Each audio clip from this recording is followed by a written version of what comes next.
Hey, what's going on, everybody? Tonight I had the pleasure of speaking with actor and musician Julian Mitchell. The conversation we had was great. He's confident, bold, and I can tell that he really enjoys his craft.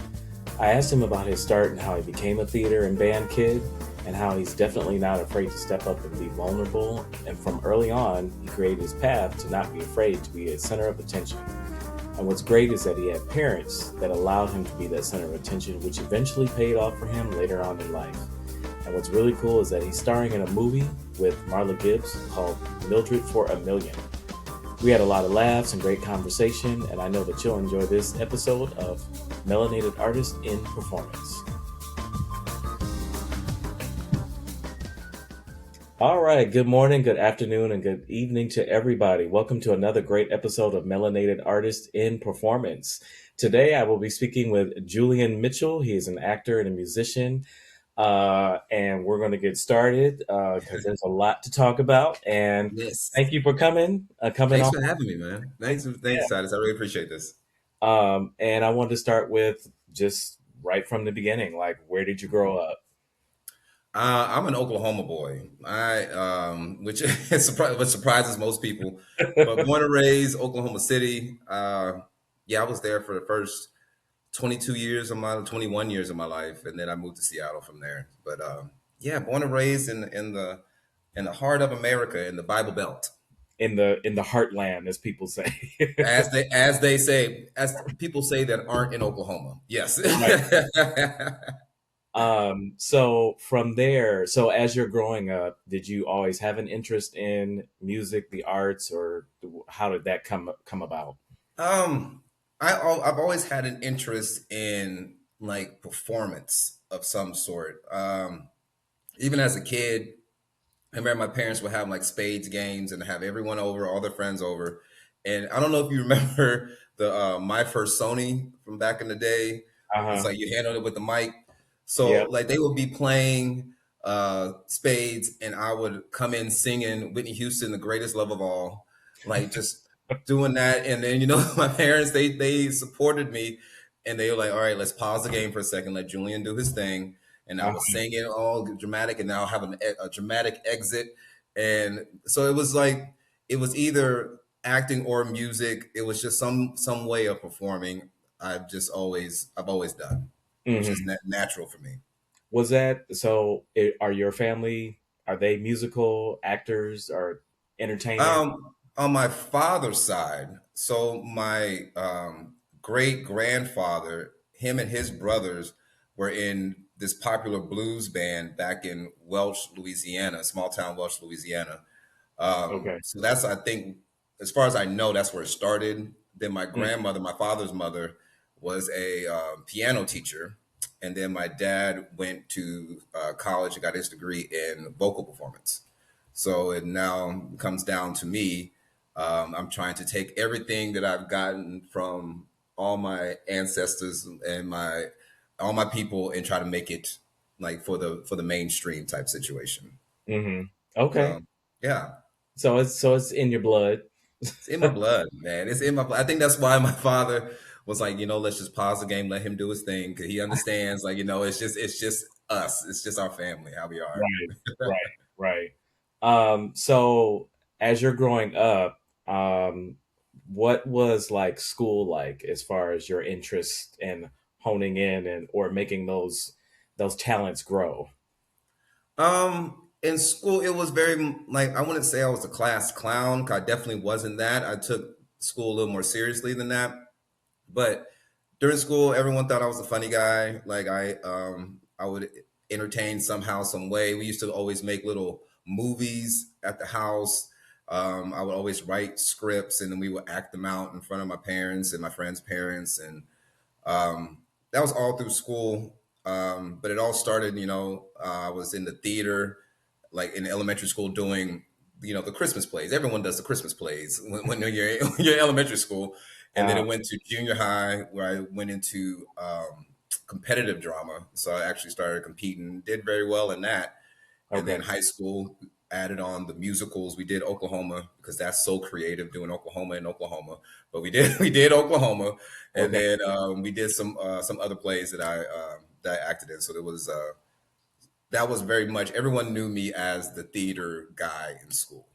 Okay, so you were the theater kid when. And the band nerd. Like I was like something. I was in marching band, concert band, and theater. Those are my things. And then besides like cross country, but those are my artistic things that I always had. So what was your main instrument in band? During marching band was trumpet, and then concert band I went to the baritone. Oh, okay. Yeah, Wow. yeah. I didn't know uh, that I enjoyed baritone until they just like, well, we need an extra baritone, and I wasn't at the top of the trumpet list. Like we had like five people ahead of me, and so I want to be first chair in something. So they're like, well, we need a baritone. I was like, well, give me that. Let me do that, and please believe first chair in baritone. I'm gonna tell you that first chair in baritone. Okay. Okay, that's cool. That's really cool. So now going out of high school, getting ready to go into college. Well, if you went to college, so how do we proceed forward now? So when you're in college, is this something, or I should say, when you're in high school, Right. should I assume that music and theater was going to be your thing, or was it going to be you need to do something practical to make money after you graduate? Because sometimes in our families, in our community, Mhm. there may be a talent, but the parents are like, yeah, can you actually live off of that? Or you need to get a degree in, like, engineering or education or whatever the case is. I remember having a conversation with my parents and said I wanted to be a screenwriter. And they were Hmm. like, well, that's fine. And we support you with that after you do this. Once you do the practical things, then you can do all your dreams, all you want. So right after high school. I went to college and I majored in nutrition and corporate communications. So I went did all that, but I wasn't in college. I wasn't so focused on school, like because that Hmm. for me, I just got out of living with my parents, and I was like, oh, there's freedom out here. I can choose whatever I want to do, whenever I want to do it. So please Uh, believe I did everything. I did everything all the time, and end up having to leave. Well, being suspended out of college for not having the good grades. Um, so that just kind of put me on a path of I was like, all right, well, doing the practical things in school in college is not really what I want to do right now. So mhm, I moved to Seattle to get into acting and then get into filmmaking. mhm. And so that's what started there. So ended up at the Art Institute of Seattle studying video production. Oh, okay. Yeah. I'm gonna pause real quick. Hmm. Is so what is happening with your screen? Because you're like really blurry until you're still. And then when Oh, you're really? you're kind of like, as soon as you start talking, it just kind of blurs out. Oh, I don't. It looks fine on my side. Maybe I should. Let me refresh it.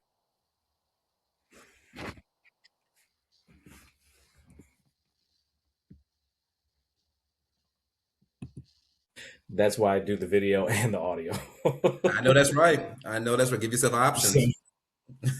right, right. Hold on. So let me Or maybe move my screen over maybe because now sometimes program my music, it might clear up. I don't know on its own once I what it also do a says on full. here that it's still uploading.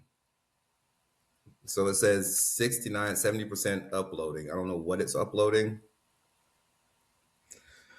but Okay, well, you know what? We'll just go from there, um, um, so and yeah, hopefully it's gonna things be will kind of clear up. weird. It's gonna be kind of weird Yeah. now because I got back in, and so now I'm on the other side of the screen. So before I was looking this way at you, so now I'm gonna be looking this way at you. It's all. People are like, where's he looking? Like he's cockeyed, don't know where he's looking. No, no, no. I think when it's recording, I think things automatically just do what needs to be done when I actually Okay, upload it, so it great. doesn't even matter. Okay, So, that works for me. all right, Just so want to we'll let you know. continue. All right, so you were at the say that again, the institute, Oh, the Art Institute of Seattle. right? Yeah. and Okay. that's where I was studying video production there. Okay. So now, so we've gone from the theater kid, Yeah, yeah. being in one school, going into another school. Now we're doing production. So how did that go? How did that end up? That ended up being one of the best decisions that I made. It started the whole path of like kind of my trajectory to where I am today, because one of my professors, the late Lynn Shelton, rest in peace. She saw something in me. Well, because, I mean, first of all, so I was in these classes, like trying to learn. Well, they were teaching us the cameras. I'm like, okay, this is what you do. So a group of y'all go over to the studio and like record something. But Hmm. my ass, like every time we were doing this, like I never wanted to be behind the camera. I was like, y'all just film me doing stuff. Y'all film me, let's just do it that way. But Right, right. with that, I'm not learning anything on the camera. So when it come down to test time, I Okay. was like, I mean, but she saw the work that I was doing, and she saw like a potential in me in my acting, and so she was hired to direct this TV series for MTV called $5 Cover, which was about Okay. the local band, local music scene in Seattle. The first one was in Nashville, and so this is the second season in Seattle, and so I end up Mhm. having a part in that, and that with being on set there, I was introduced to a lot of actual like legit filmmakers. Um, and so that's how I ended up in LA, because I ended up on another project and ended up in LA. So and then that just started everything. That's what got me to LA, and that's where everything began. Okay. And how long did you spend time in LA? I was in LA for 9 years. Okay. Yeah. So when you're out there, are you doing the production like behind the camera thing, or now Um, we've Well, moved on? when I first got out there, it was for a production, and I was the production coordinator for that Hmm. one. But I also end up having a part in the movie as well. And Okay. I kind of, I mean, I'm not even trying to toot my own horn, just being real. My Uh-huh. one part kind of stole the movie. It was like the part that everyone talked about was my part. So Okay. from there, that's when I was like, you know what, we're going to do this acting thing. Like, there's too many signs of people that I respect giving me, the push forward to like, hey, you're doing great. You're great at this. You're great at this. And so that's what got me into the acting. And so I started doing commercial work. Um, then so I was very early in LA time. So I moved to LA 2010. So by 2011, I was doing commercials and background work and doing all that stuff, getting into that scene. Okay. Yeah, So how are you getting those jobs? Is it by communication with other people? Do you have an agent? Is that something that you look for online? Like, what's the process that you go through for that? it's a stew of all of that. It was like I had I had luckily I had those connections that I made in Seattle, so they were talking to their people and say, hey, I know this great guy that will be great for whatever project you have. I had a Mm, um, I had an agent that was just there, honestly. But they got me a couple of auditions. They were just there. But then okay. most of it was done with me going online, finding things, finding.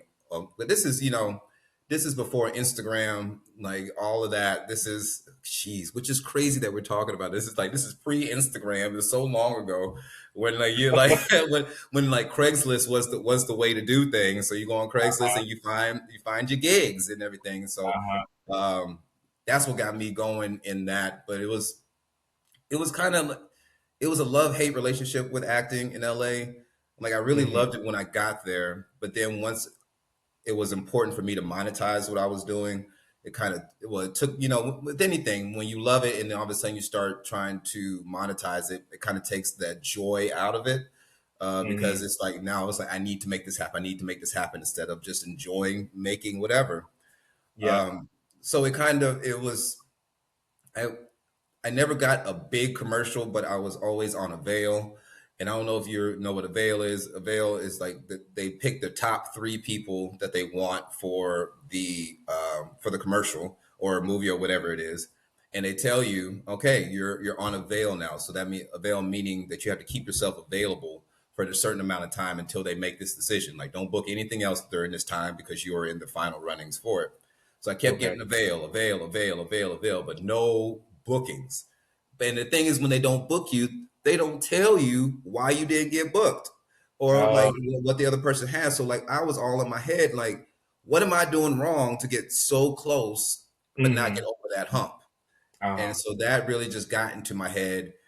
I got into my head about that, and but it was also a blessing in disguise because it made me start looking at other things, and that's how I got into music was Mhm. because of my frustration with acting.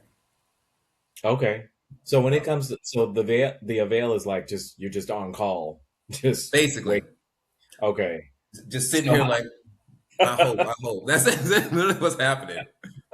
so how long can those last? Because I would think that would be stressful. Just you're just sitting around waiting because you're not making any money. Nope.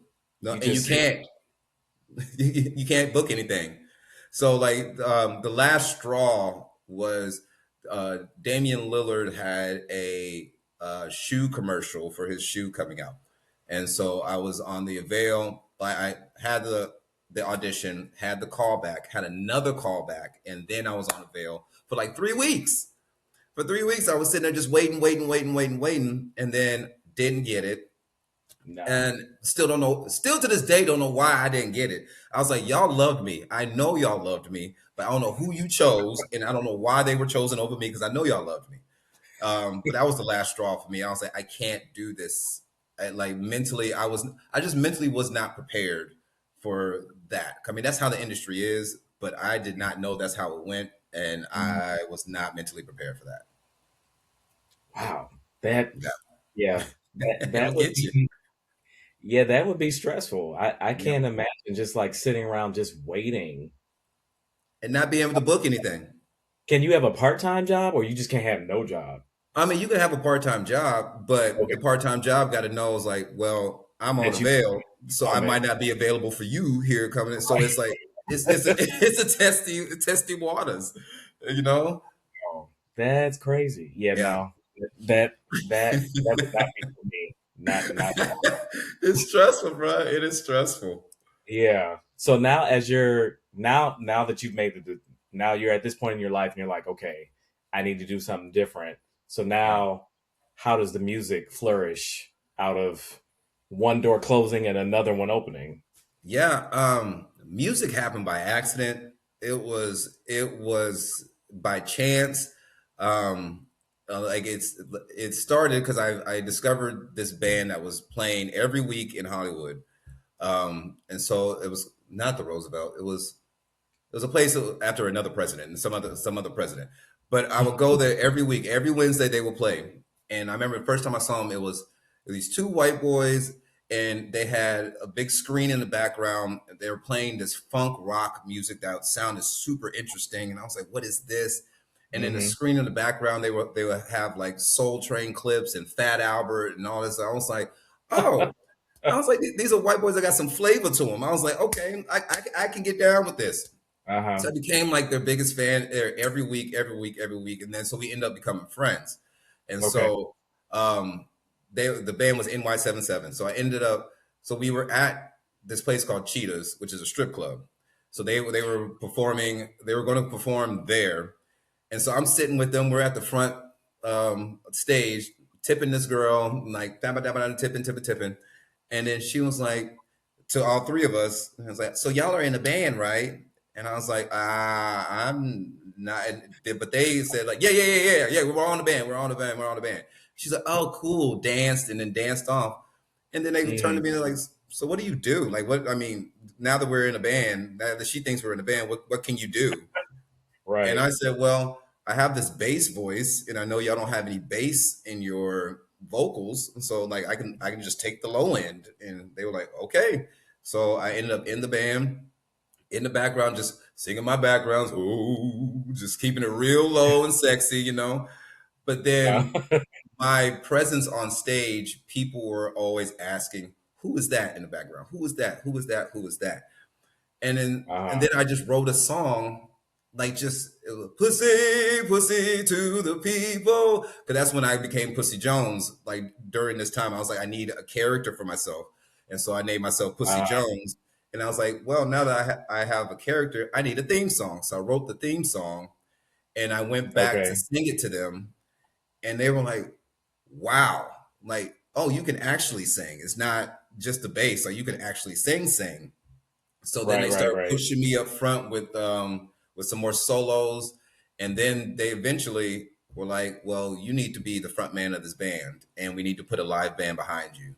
And I was like, okay. And then that happened, and then everything just took off from there. It's just like then the Pussy Jones review started, and then like the whole journey began from thank God for that stripper for asking that question, because my whole career, music career, started because of a stripper's question. Like, who would have thought that?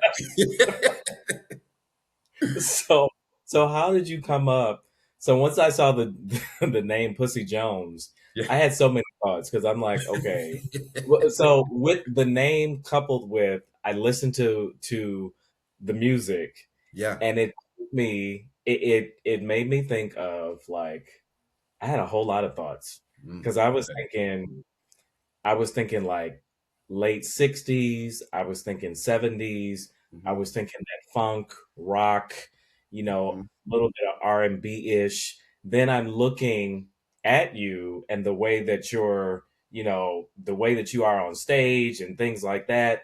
And I'm like, this is a whole lot. This is a whole lot. And because it's not in a good way, because it definitely, if you're interested in music or Hmm. just the theatrics of it all, it definitely will keep your attention. And so I Yes, was like, how did he come up with Pussy Jones review? Because then I started thinking, I'm like, even just now when you sang it, it made me think of like the black exploitation, like that era. exactly. It's all of that. Like and it hits you all at the same time, and it's kind of like, huh, this is interesting. Okay, that's cool. Now I'm thinking of this. Now I'm thinking of something else. So it's a lot. Good. It- You know what? And your response is exactly what I want. That is absolutely. It's a lot. I don't know. Like I feel good, but I don't know exactly how good I feel or what the good right, feeling right, is. And like, why do I feel this way? Yes, right, that is right. exactly what it should be. That's exactly. Okay. Yeah. But like Pussy. The name Pussy. Like the whole thing came from like when it goes back to it started back when I was doing that $5 cover, the music TV show on MTV back in Seattle. There was a Hmm. band, well, it was a hip hop group, Champagne. If you don't know them, look them up. Champagne. Hmm. So they were a hip hop group, but when they perform live, you feel like you're in this punk rock show. It is just like Don, like, and then the lead is like hanging from the rafters and jumping, and I was just like, this is some like how you felt. I was like, what is going on? Like this is a hip hop show, but I feel like I'm in a punk rock show. I feel like I want to mosh pit, do all that stuff. So it Uh-huh. came the energy. I was like inspired by that, but Pussy came from like it started with Brazilian girls. They have a song called Pussy, Pussy, Pussy, Marijuana. And I remember seeing them live, and I remember seeing the whole crowd screaming, Pussy, Pussy, Pussy. And I was like, that's cool that people are just yelling pussy. And then Hmm. but that was years ago when I was in Seattle. And then so when I was doing the research for Pussy Jones, I was heavy into Funkadelic. Like Funkadelic Maggot Brain album is the whole genesis of Pussy Jones. Like I listened to that album back to back to back to back to back to back to back non-stop. Like Okay. Bootsy Collins is my boy. Yep. So from there, I was like, okay, Pussy just feels right. I want a crowd to be able to be yelling Pussy, yelling my name. But I Hmm. also don't want it to be on the nose like we're talking about vagina because we're talking Yep. about me. Right. So I decided to make it an acronym. So the PUSCIE is an Hmm. acronym for the pursuit of the uninhibited and stimulated core inside of everyone. So, Oh, 'cause what I was trying to accomplish, see, it okay. gets even deeper. Because I knew like the show that I wanted to be inclusive with everyone, and I wanted people to explore their sexuality. I wanted people to explore their sexual taste. Their because there's so much in us. Like once we let any stigmas go of what we are actually attracted to and how we like things, there's so much Mhm, freedom in that. And then like the mhm, way you move changes when you're not worried about someone judging you because you like this. There's just so much freedom in that. And that's what I wanted my show to represent, was that freedom. And so mhm, pussy is that constant pursuit of that uninhibited and stimulated core inside of us. Like whatever's making us move, we're always pursuing that in whatever mhm. we do. So that is pussy. And then Jones came because we're jonesing for that, like at all times. So it's yeah, Okay. yeah, Okay. So look, there's a meaning and connection with the first and the yes, last name. yes. I put it on. Like, please believe, I was sitting in my apartment smoking, and I was just like, what is this? Like, oh, pussy. And I just put it all together, and I was like, this is this is right. This is right. Okay. Yeah, Okay. yeah. Um, so how long have you been doing the Pussy Jones review? Well, the Pussy Jones review, it is not active now, but it Okay. was going strong for 8 years. Okay. When I was in LA, we were pretty big in Hollywood. We like regularly played Hollywood, probably like 5 times a month, if not more, on special occasions. And then we toured. We had 4 tours that all of the Southwest up to the Northwest, and we went as far as Denver and Oklahoma City. We actually played in Oklahoma City, which was great, and it's got all my childhood friends got to come see it, and it was great. Okay. Um, and then we toured all the way back around, Vegas, did all of that. And then when we stopped touring, we kind of became this wedding band for people that don't want that typical, I mean, no shade, but that typical Bruno Mars Uptown Funk like vibe. They were like, no, I want my wedding band to be interesting. I want to be memorable. Everyone's going to remember that. So we became like a really cool wedding band after that, because Okay. we just did our own music. We didn't have to like do covers. We just did our own music. Okay. Okay. Yeah. And so we went from Pussy Jones to Black Jackson, I believe. Yes. Black Okay. Jackson happened after that. So how did that come about?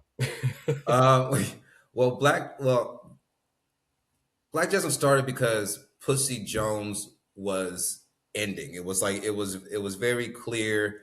We had some personnel shakeups, and Hmm. then we were in with Pussy Jones Review. We were in a point of trying to put together our second album. We had The Pursuit, which was the first album, and then we were together trying to put together the second album, but nothing was coming together. Like it was just not. It just we weren't vibing on that creative tip to create something together Hmm. with the personnel that we had. And so I was getting like very frustrated. At that point, it was I wasn't making money in the band from the performances, because I my biggest thing is that everyone in the band needs to be paid. I need to be the last one paid. I take care of my musicians. I take care of everyone else, and then I'm the last. Whatever's left, I will take. Okay. But that wasn't happening. I mean, there was nothing left for me to take. And I was like, it was going to everyone. So I was just in a very frustrated place. And I met this guy, Peter Simon, who's the other half of Black Jackson. And we just vibed. It wasn't even about music. It was just like we met and we hung out at his house one day, and he had a studio. We just went downstairs and we started playing around. And then he played this track. It was Malt Liquor and Caviar, which if you go and look on Black Jackson, Malt Liquor and Caviar was the first one. But he was Hmm. just playing it boom, boom, boom, boom, boom. And I just started like rapping. And he was like, "What is that?" And I was like, "I don't even know. Like, I just feel this right now." And here we go. And so we were like, "Let's do it." And we made the track, and they were like, "Let's keep going." And we're both fans of '90s hip hop, and the '80s and '90s hip hop, so we're like, "Let's go with this vibe." And Black Jackson came from that. Just So how did that name come about? Um, with me with names, I know one thing that I appreciate with names is the 2 to 1 syllable ratio. So Mm-hmm. like Pussy Jones, Mm-hmm. Black Jackson, Yeah. Cardi B, Uh-huh. like all like like all like that 2 to 1 ratio. I think it just flows off the tongue better and it's easy to remember. So I Mm-hmm. was like, let's do that. And then I wanted to play off of Jones. Like, okay, let's make it a name, like because like Pussy Jones, that name did well. So let's go off of something like that. And I was like, what's another like name for black people that's a common with black people? Jones is one. Jackson is the other one. Like that, Jackson is a huge one. But another, I was like, we definitely want to do that. And I was like, Black just came. I was like, well, because I want another black last name, so Black Mm-hmm. Jackson. It kind of just came all together. Mm-hmm. So Okay. yeah, Wow. And I listened to some of the music for Black Jackson, yeah. and again, right after listening to Pussy Jones, and I'm like, this is really different. They're very, they're very much, I don't want to say opposite ends, but just within the realm of themselves. You got the funkadelic kind of Hmm. rock, all over the place, and then the other stuff is just very like low key. Again, like you said, it did remind me of the 80s, 90s, just kind of vibing, back when music was good.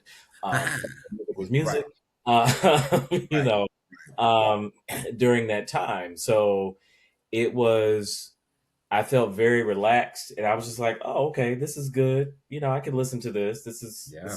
definitely, Pussy Jones, I'm just kind of like, I'm hyped up and I'm just like, okay, well, let me, this is good like cleaning music right now. But as I'm trying to navigate and understand what's going on. But Hmm. then with Black Jackson, I was just like, okay, this is more my style. I can listen to this. Right. And then of course, Spotify like always deviates and then brings in what the suggestions of what, and it was pretty much the same, but then I had to keep going back to the listen like, oh, this is not Black Jackson anymore. This is something else. So I had to go back to it. Um, but Yeah. yeah, it was, it's all good. So when you're creating music, like, is there a specific time? Like, does it just come to you? Because, sometimes kind of like with music and writing, or just to me, things that are just so incredibly natural. Sometimes people, they're like, I can sit down and I just clear my mind, clear my head, and I just go. And some people are like, I go to sleep, and then in the middle of the night, all of a sudden, the thought comes, and then you just do it. Yeah. Neither one of them for me. Like that's not for me. Like I write like it always like most of my stuff always starts with a voice note in my phone because I'm just like it's just like when I'm cleaning the house or doing something, I'm always like, because this is goes back to my theater musical days. Like everything I do has a song. It's like wiping the counter, counter, wiping the counter. It's like whatever it is. Like, and then I have it all layered up. But then sometimes when I'm doing that, I was like, oh, I like that melody, and I was like, okay, oh, let me put something else in there. What else can I do with that? So I end up putting it on the my phone, and then from there, if I end up like with Black Jackson, that's how it always worked because Black Jackson happened mostly during COVID. So I had already moved back home to Oklahoma. He was still in LA. So we Okay. did most of Black Jackson because I had a whole setup in my house that we were doing over the phone and just making that happen. So it was just all my stuff just comes from living life. Like it's just like something I'm doing in life inspires me, and that's inspiring the feeling that I'm going through, and then that the songs come from there. Like all of them just came from Pussy Jones to Black Jackson has all been like just something that's come up. I mean, something with Black Jackson was, oh, here's a beat, and then Hmm. so he gave me a whole list of beats, and I was just sit there and listen to them and just vibe with them, and then it will come up that way, or I Okay. would just freestyle on top of it, and then something will stick out of it. Okay. Okay. Um, when it comes to trends, whether it be Okay. acting or music, what what are some things that excite you, or maybe even concern you of what's going on currently? Uh, More concerns than excitement, I should say. what concerns me is like what I'm feeling is that the lack of uniqueness is being praised over before the uniqueness was what was praised. Like some of my favorite musicians and artists, like Grace Jones, like like that's like there was no one like her when it was happening, and that's and like even like when you want to do like Biggie, Tupac, no one was giving music like that during that time. Hmm.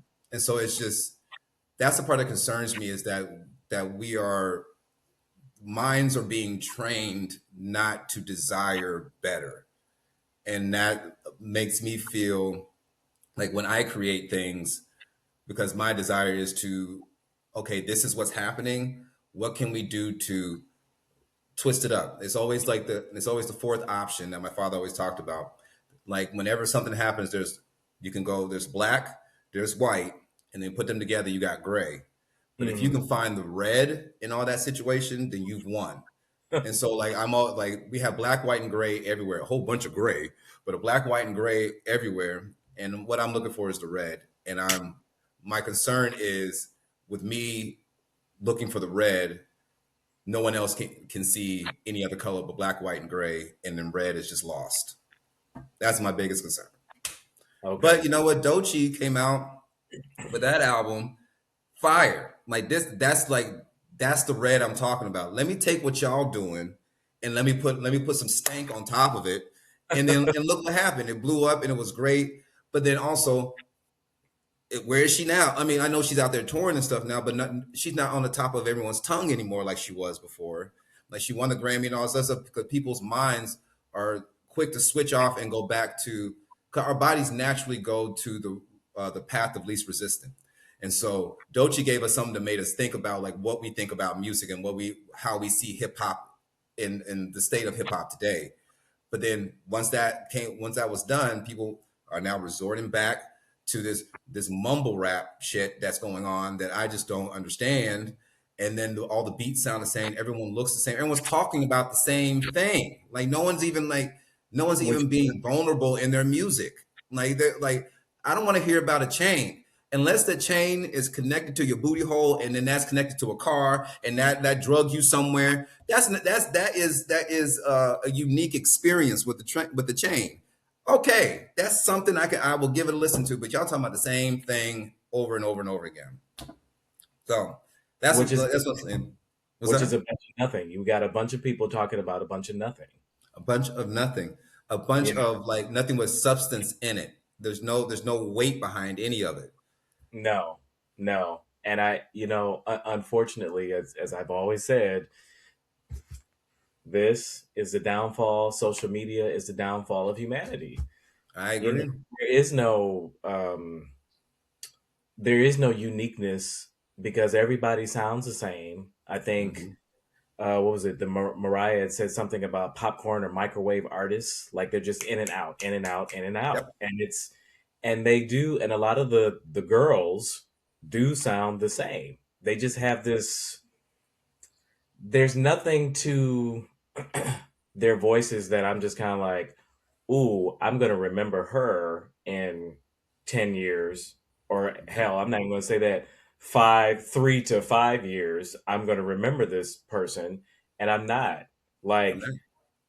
Jasmine Sullivan, yes, I will remember. Absolutely. You Because she's know, a real artist. She's a yeah, real artist, and she's yeah, making R&B. She's doing red. Yes, okay. This is the state of R&B. Let me put that stank, that extra soul bit on that, and then like have that texture in my voice that no one sounds like. No one sounds like Jasmine Sullivan. She is absolutely phenomenal. So she is definitely not one that I am categorizing in this. yeah. Definitely not. It's and then with her, it's kind of a thing of she should be out there more, but she's not, in my opinion, Right. because of the actual uniqueness of her voice and all the nuances, the runs, the melismas, like all the melodic stuff that she does, with her actually being able to sing a strong, powerful voice, not some whiny um, studio singer Right. that you put them on a stage and they can't even last like 5 minutes. You know, these people are not, the guys and the girls are not, these people are not working. They're not working. I mean, you take it back to, we'll just say like the late 40s or the 50s. 50s is a good start. Hmm. These people were out in the streets, in their high schools, like singing in the bathrooms, singing in the hallways of the schools. I mean, they were working, going from there to the clubs. Maybe some of them, if they had the opportunity to go to school to actually learn like music theory, like all types of like working Yes. hard. Yes. Instead, everybody sets up their phone. I'm gonna sing, let me get these 5,000 likes, and then your head gets blown up thinking you can sing, and then other people get brainwashed into thinking that they can sing, and it's like, this sucks. It's just Y'all suck. lazy. It's just all lazy. And then like and the thing that really drives me crazy is their lack of ability to perform. Like so they're just up there and just like I need you to move. And like because like Yeah, you've seen how Pussy Jones performs. I was like, yeah, I'm up there working my ass off. Like and I need y'all to do that. Y'all are lazy. And I just yeah, and it comes out in your singing, like what they say about SZA, like she sings in cursive, which you know what, SZA, fine, but not everyone needs to sound like SZA. SZA, that's your thing, but now everyone's trying to do this cursive singing and shit, and like it's like no, like find something else that's going on and have some stage presence and perform, yeah, actually perform, because like when I first started this whole thing, like yeah, like the music side was definitely funkadelic, but performance side, like Pussy Jones, to me is a mix of Ike and Tina Turner, specifically yeah, Tina Turner, yeah, Little Richard with some yeah, Jimi Hendrix and some Rolling Stones. yeah, All these people worked, yeah, like they're with the songwriting, but in their performance on stage, they worked, and that is what yeah, I base everything off of. yeah, So but and people ain't ready for that. They ain't ready for that anymore. They don't want that anymore. And all those people that you mentioned are people of, that's exactly who I was thinking of. Like I said, all at the same time when I was listening to Pussy Jones, because I'm just like, I thought I heard Jimmy. Then Yeah. it sounds like Rolling Stones. Then it reminds me like exactly what you said, because that's why I said I don't know what to think, because it's like it's all coming at the same time. Because I'm just feeling and hearing it all. Like I'm hearing all these nuances all at Hmm. the same time, and I just thought That's that that great. was really cool. I So love that. I'm really happy that that translated to you. So that's good. yeah, That feels it good. definitely did.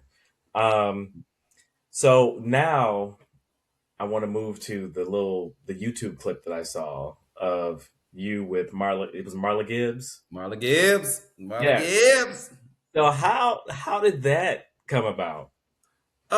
So this is like going back to lovely. And then this is why I tell the kids. And like one thing my father told me, he said, never burn your bridges because you never know when you might need to walk over a river. And Uh, so this is a really good friend of mine. She was actually the ex-wife of one of the guys that was in the NY77 band from way before Pussy Jones. mm-hmm, They divorced, but we stayed friends throughout all of that. And so mm-hmm, she was writing a movie. So the movie's about her grandmother, her great grandmother. Um, and so she wrote the movie. We were talking, and she was like, I have this part for you. I want you to do this. And that's the part that I had. I'm the only one in the movie that didn't have, well, me and Marla were the only ones that didn't have to audition okay. in the film. Like our parts were already there for us. But it was All right. a connection. A connection, Okay. and she knew my work ethic, and she knew my capabilities of work, and she Mm, knew my willingness to work, and so she wanted to work with me. okay. Yeah, Um, so how was that experience? it was amazing. It was Okay. like it's like one, all praise to Marla Gibbs. We want to talk about someone working hard. That's Marla Mm-hmm, Gibbs. She's mm-hmm, 94 years old. Like we came to the table read. She uh-huh. was off book from the very first table read. My ass was still on the still reading. I was like, I was like, Right. oh no! I was like, how are you not on the book? But Uh-huh. it was phenomenal to it was humbling and very inspiring to share scenes with her because it's Mm-hmm. like it's humbling because like you know what, Julian, you're doing something that the universe is gifting you with this opportunity. So Mm-hmm. like let's keep going with that. But it's inspiring because like look, I'm in this position to where I can learn from an actual living legend. Like this is a very rare chance who knows if I'm gonna have it again. Mm-hmm. So I took full advantage and asked her questions. She was telling me stories, and I asked her, I was like, just any advice on like navigating through this? And she was like, Julian, you just be you. You got it. Just be you. And I was like, okay, that's reassuring because like, Mm-hmm. especially after I was talking about those avails when I don't know what was going on and why I didn't get it, it's really Right. reassuring to hear her to say like, no, you got it. You just keep doing you. Just keep doing you. So it was phenomenal. It was a phenomenal experience um, that I always take with me. Marla Gibbs is always A1 to me forever. Right. And it looks like a really just kind of like a cute movie. Yeah, Um, just to see, just to see her, first of all, that she's still working, at that, at her young age of 94, it's like, right. wow, you know, she still's got it. She's still doing what she loves. Uh, hmm and I think that it's really good to hear you say that she is just like a class act, and hmm just very, humbling and just easy to talk to. Because Yes. sometimes the saying is like, um, what is it about, something about your heroes? Like sometimes the heroes Never will meet let your you down. heroes. Yeah, yep, yep, Yeah. stuff like that. So it makes me feel good to know that she was actually just really a sweet woman to you, Yeah. and not on some I've been working in Hollywood forever. Right. Right. Welcome you to know, my movie type of situation. She was right? she was so sweet and like and she just said like if I'm not working I'm dying, so let's keep moving. Let's like especially when you're doing what you love. And like I just read an Mhm. article. Dick Van Dyke was talking about the same thing that he just turned 100, and they're like Yep. what's your secrets? And he's like, well, quit smoking and I quit drinking, but I also stay social with the people that I love, and I continue to do the things that I love. I never stopped doing that. And I was like, that's right. Like just feeding your soul is what's going to keep everything alive and vibrant. And she's a perfect Mhm. example of that. So Mildred for a Yeah. Million, for anyone out there listening, Mildred for a Million with Marla Gibbs and Julian Ashley Mitchell. Bam. That's right. You better plug yourself. I love That's that. right. That'll be good. That'll be something that I know that probably my mom will watch. Yeah. Yeah. We just got That a sales agent. So hopefully it will have a release during Black History Month okay. on all like the platforms, Netflix and all that. That's what we're hoping for. So if it comes out, I'll let you know, and please let your mama know. Oh, for She'll take sure. For sure. I'll be posting that. yes, please. Yes, please. Here, Mildred for a Million. That's it. That's good. um, so okay, now a little bit of the more personal but fun stuff. Okay. Who inspires you when it comes to musically or acting wise? Um, and this was a difficult question for me because it's I pull my inspiration from so many different like things and at different times. But Mhm. overarching like is my mom. I don't want to like sound so like lifetime movie about it, but it's Hey, my that's your mom truth. is super inspirational. Like she's the well she was rest in peace. She was Mhm. the kindest, most generous, most honest um person I've ever experienced in my life. And so this is what I want. This is what I strive for in all my art. Is that honesty, that kindness, that generosity, like within.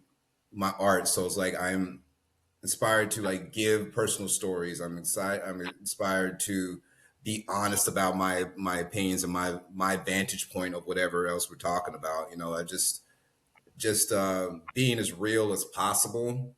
You know, Mm, and just being as honest to who I am as possible. So she's really the one that I always stick with. And you know, it's kind of crazy. Like, you know, today is 1/11, January 11th. I got 111 right there. That's from my mm. mom, which always means stay Okay. focused on the positive. So it's kind of it's it's all Okay. coming together. It's like she's here with us now. So Okay. it's a beautiful thing. I appreciate that. That's a great Yeah. tribute. That's Yeah. really sweet. So when it comes to music, who are Yeah. your music inspirations? Currently, like the people that I'm really vibing is, I don't know if you know Kate Tronada. I've heard, yes. Kate Tronada is, he's another one that's creating red in this black, white, and gray world. He's the one that's creating red, and Okay. I just really love his viewpoint on music and how he's bringing it out. Him, Thundercat is another great one that I'm super interested in now.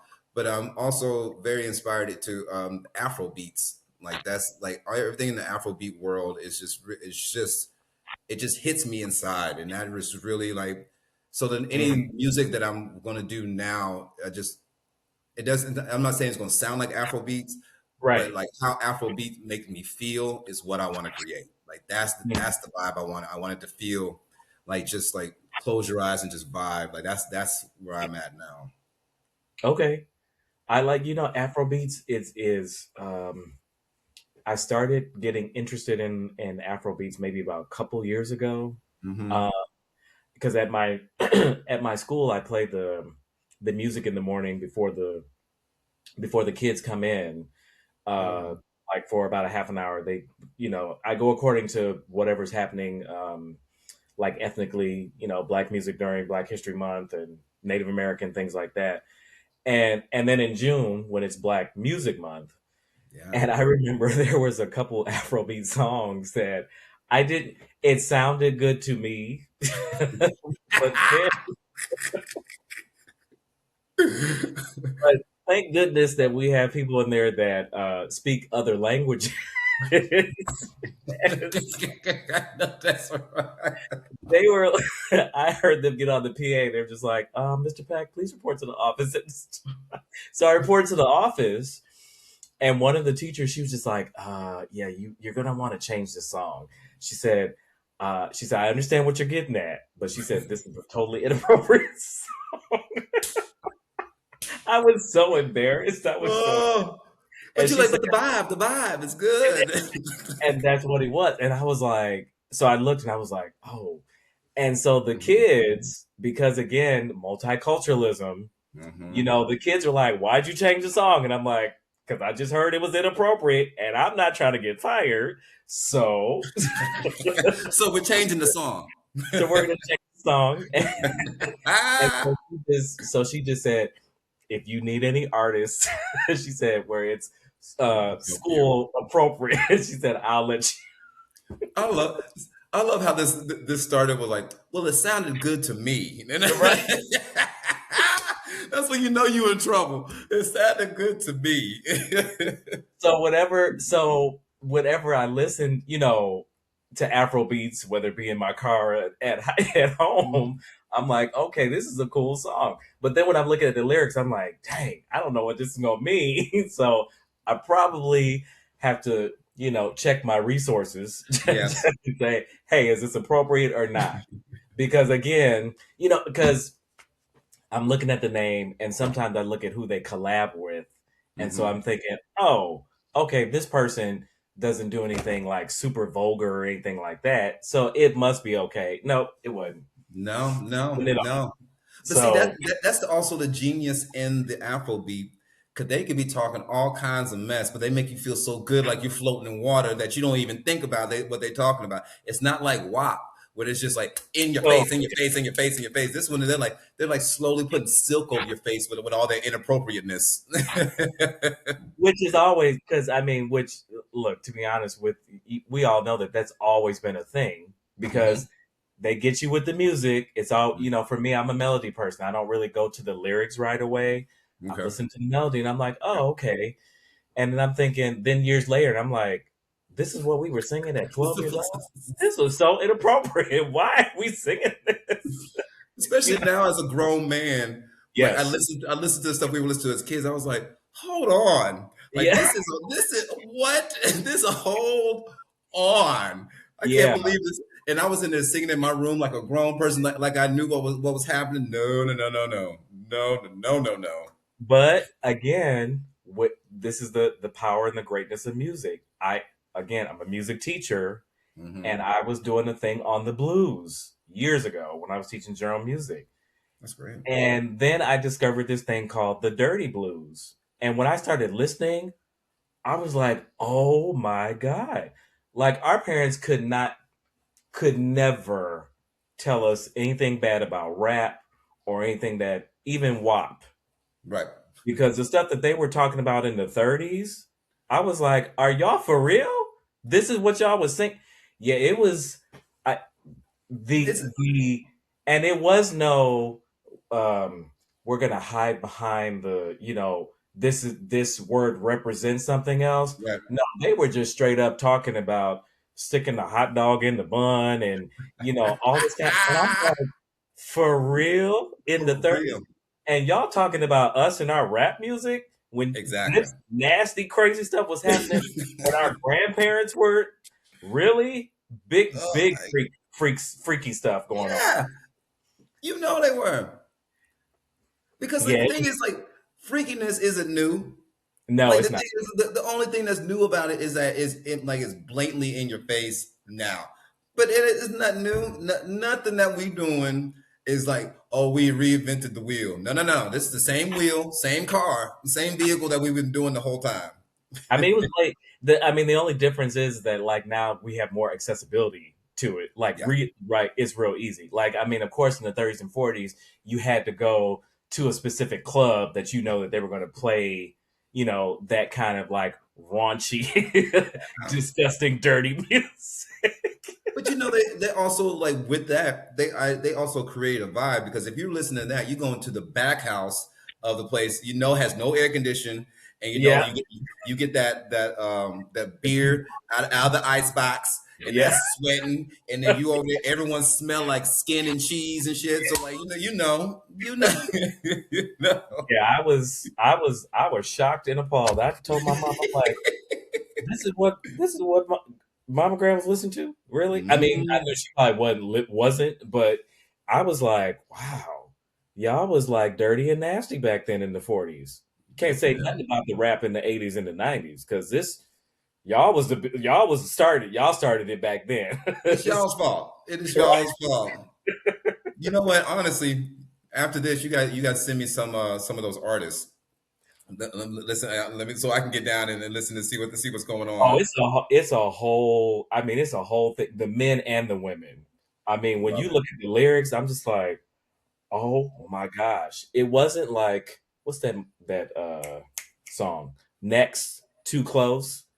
Oh Good yeah, song, great melody, but again, when you break down the lyrics, it's like, oh, this right. is a sexual assault on the dance floor. What are you talking? I was just about to say this is sexual assault on the damn dance floor. That's just what I was.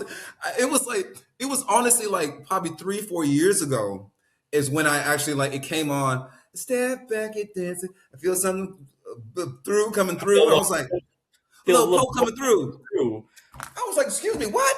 right? Like it just hit me out of nowhere. I was like, hold on, like this is not okay. Like But again, that's what they were playing on mainstream, like yeah. in the daytime music. So of course we're just like, yeah, this a jam. Uh-huh. Yeah, Mhm. sure. Yep, we getting down to it. And then all of a sudden you come older and it's like, step back, get dancing. What? A poke coming through? Coming through what? Coming Oh through my what? Coming through yeah. what? Yeah, it was. Oh my It god. was yeah, that it's something. It's something when you get older. When you get older and wiser, it's like, oh, I guess that wasn't appropriate while we were singing at 10 and 12 years old. And singing the hell out of it. Singing the Yeah, hell out of it. Oh my god. I remember I went and bought that single too. That one and on the B side was Butter Love. And I remember yeah, you remember Butter Love? It's like, hold yeah, on, yeah, what? yeah. It was crazy. Uh, What? all right, so let's see. Oh, if you could have dinner with any person, dead or alive, um, who would it be and why? And it could be more than one person. I mean, it would have to be. It would, like this. I can't sit like I can't choose just one. So I was thinking about this, and like I just have to. I just like I'm just gonna go off with the ones that are top of my head, so I don't think about it too deeply. You know, Uh, Oprah definitely got to sit down. Got to mhm, sit down with my girl Oprah. Little Richard got to sit down with my boy. mhm. Um, James Baldwin got to sit down with him. Yep. Bob Marley. And then I was thinking, I was like, okay, this is good. Like, okay, I'm gonna sit at this table and just be a sponge to these people. I'm like, all right, I don't even want to ask any questions. I just want y'all to tell me because you don't know what you don't know. So like, just Right. tell me some things. Tell me some Right. things. But then I was like, hold on, but let's have a good time. So I would also invite Cardi B to the table. And like and just like you know what in between like me and her going and then it's like Cardi B gonna have to be I love me some Cardi B. I am a big Cardi B fan. And you know what? And this is a part of like, yes, she has ghostwriters and like she doesn't write all her own thing. But Mhm. she doesn't say it's not that. But what the thing is, she knows how to give it. Like if this might not be written for you, but you know how to deliver this, and you deliver Right. it very well, very Right. very well. And I am here for it. And you're in on the joke of all of it. You're in on. You're not taking this too seriously. I mean, I guess she beefs with people, but I think that's just who she is. But Mhm. like you're in on the joke, and then you're just delivering it well. But Mhm. Oprah, like because Oprah is Oprah. I've loved Oprah since I was a child, and then just also seeing like how she's like the queen. She's like this the Queen Oprah, especially in the black community is like well as black community that I'm around, I should say. Not everyone likes Oprah, but like she's the queen.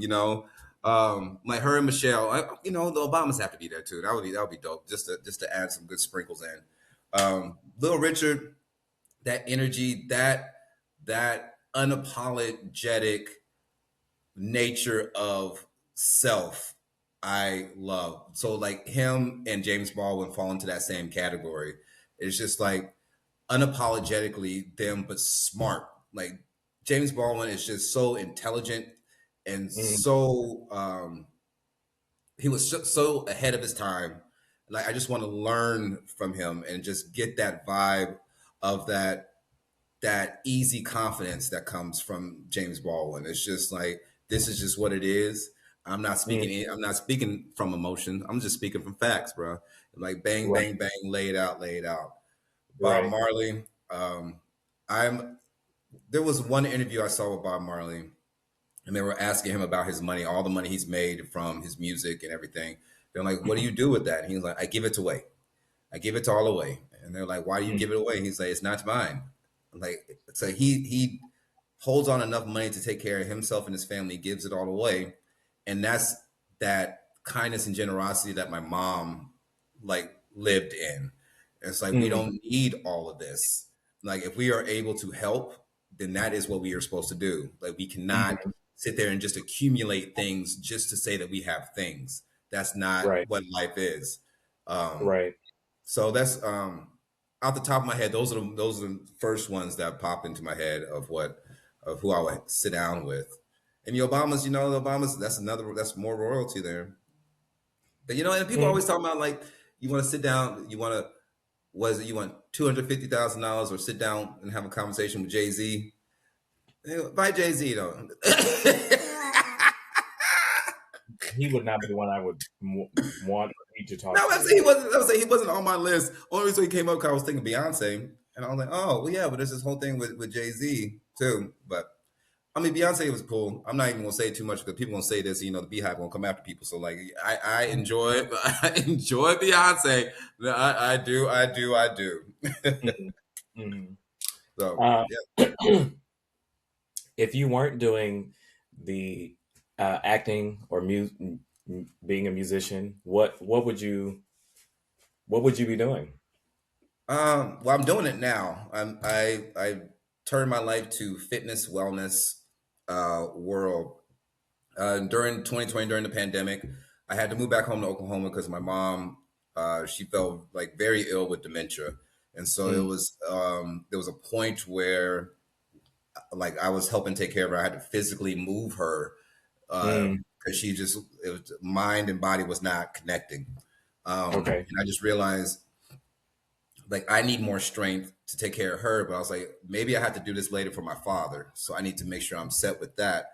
But then I also Mm, started, it made me really like look into longevity and like what steps we need to take for longevity and to age as gracefully as possible and as painlessly as possible. And so that's mhm. when I got into fitness and I wanted to teach that to people. And then that just snowballed into meditation, yoga, nutrition, like everything wellness. And so that's what I'm doing now. That's my main thing now. And then music and acting have are ancillary to wellness Okay. now. Yeah. Okay. Are you an only child or do you have siblings? I am an only child. That's Oh, why I look get, at that. that's why I got all that attention. Yeah. Are you only child too? For with my mom, yep. Yep. Okay. And Hey. I'm the baby on my dad's side. So, Okay. Hey. So yeah. were you all raised in the same house?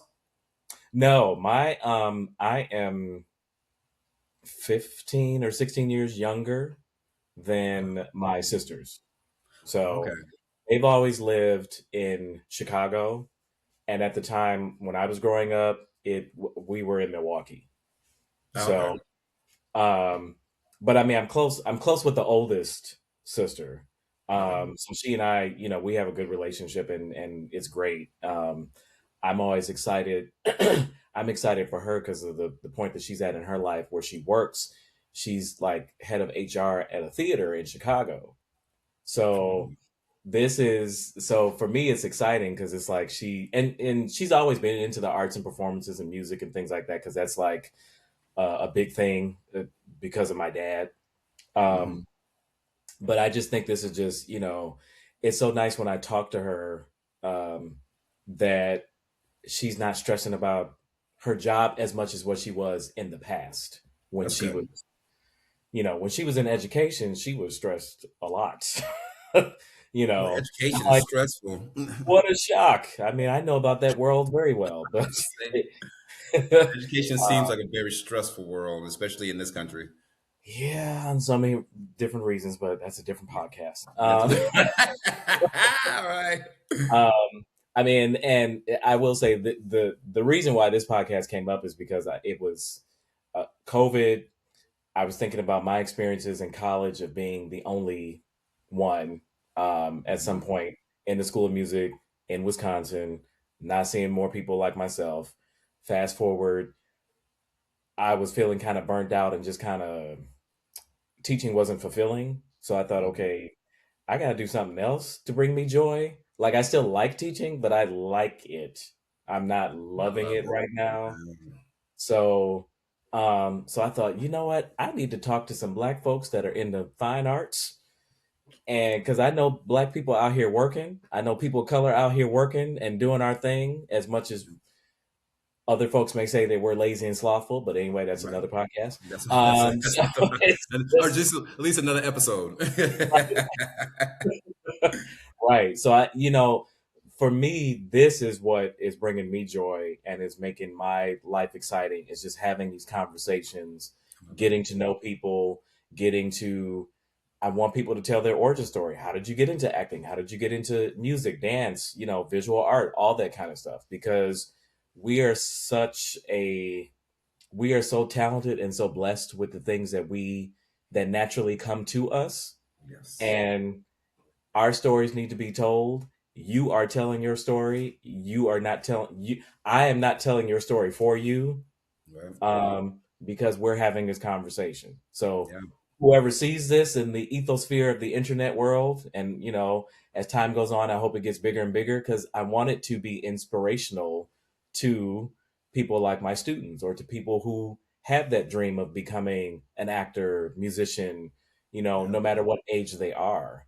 So, I love that. I really appreciate you doing this because this is something that I love to be a part of, and mhm, like no one has sat down and actually like asked my story or like my full story of like bit by bit of what's going on. Yeah, they've asked little pieces, but no one's sat and wanted to like know where all this came from. And because as you talking about, like we all are going through a journey, especially as people of color navigating through this world of still trying to get our art out when mhm, everyone is thinking that we're not working and that we don't deserve it, or they make us so monolithic that they think that we're just rappers, like we're just athletes, or like all this other stuff. And it's just like black people specifically, we're so layered, and then that we don't get any credit for how layered